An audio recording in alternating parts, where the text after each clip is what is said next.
to my channel. Today was my video guys. I talk about my karanasan kahapon. Biyahe galing sa Dubai para to here in Riyadh. 27 hours ang biyahe namin. Kasi galing kami sa Dubai is 10 o'clock. Dumating kami dito sa Riyadh is 1 o'clock.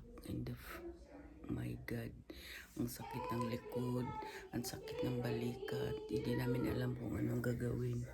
Kasi baba kami ng baba kasi may chipuin. Tapos yung alaga kong matanda, bababa, hirap na hirap mag-akyat. Naku, hirap. Ang hirap talaga. Mas maganda talaga airplane kung wala lang nangyari talaga sa mga putukan. Naku, mag-airplane naman. Airplane talaga kami. Supposed to be my flight is March 10. Kaso lang umano kami. Nagbus kami dahil nga sa nangyari. Tapos yung amo kong babae na tatakot na yung matanda kasi panay putok. Medyo nasa malapit lang kami sa kasi ang embassy sa Amerika 15 minutes from my house sa anak ng amo ko. Ayun, pagdating talaga namin doon sa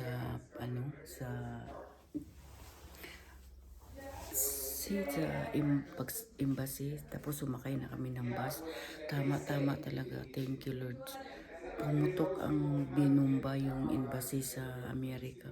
Oh my God, ang bus namin parang buti nga hindi natalsikan ang bus namin kasi palapit lang grabe talaga ang takot. Grabe ang takot namin. Grabe as in, grabe. Hindi mo talaga maintindihan kung anong gagawin namin. Talagang pinatakbo ang bus talaga. Oy. Ang dami pa mga taong hindi nakasakay. Kasi tumakbo ng bus kasi kumanuhan kami. Ako, grabe as in, grabe talaga nangyari. Diyos ko. Tapos, first time ko naranasan ng ganyang habang sa bus. Sa Pilipinas nga hindi nga ako nagbabas pag umuwi sa probinsya kasi grabe sakit sa buong katawan ko. Tapos yung matanda pang inaan ko, inalalayan. Tapos 5 hagdanan paakyat ang sa taas. Buti nandyan yung anak ko maalalay, yung asawa ng anak niya maalalay. Pero grabe kasi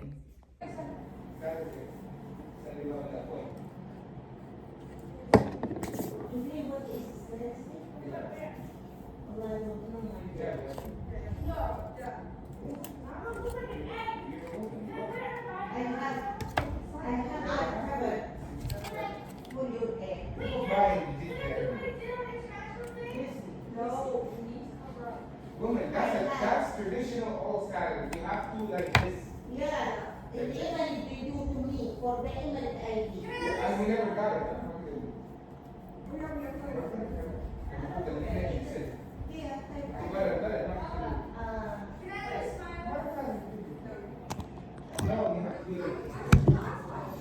You step it in. No.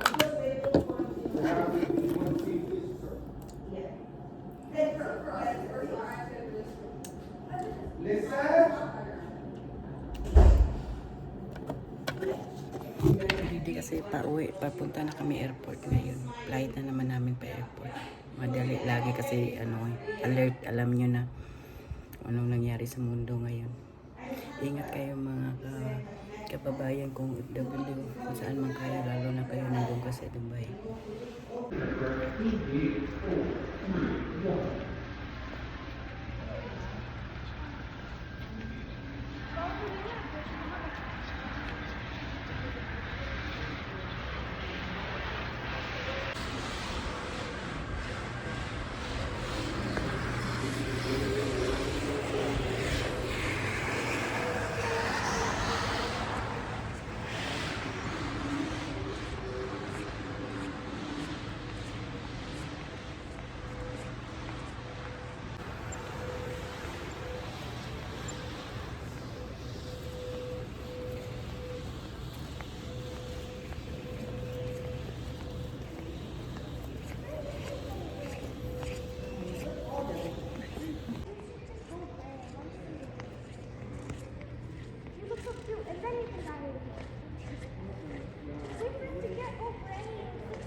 Starbucks.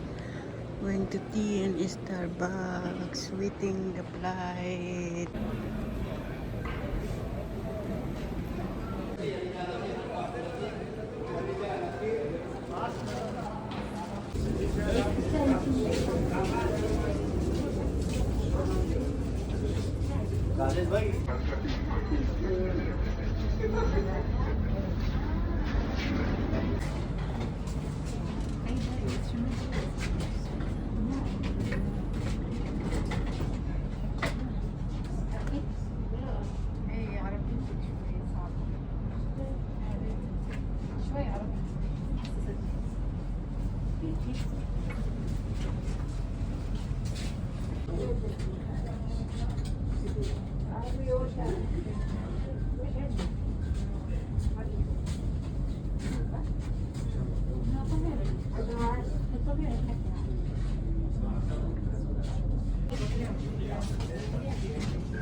Welcome back in Jeddah.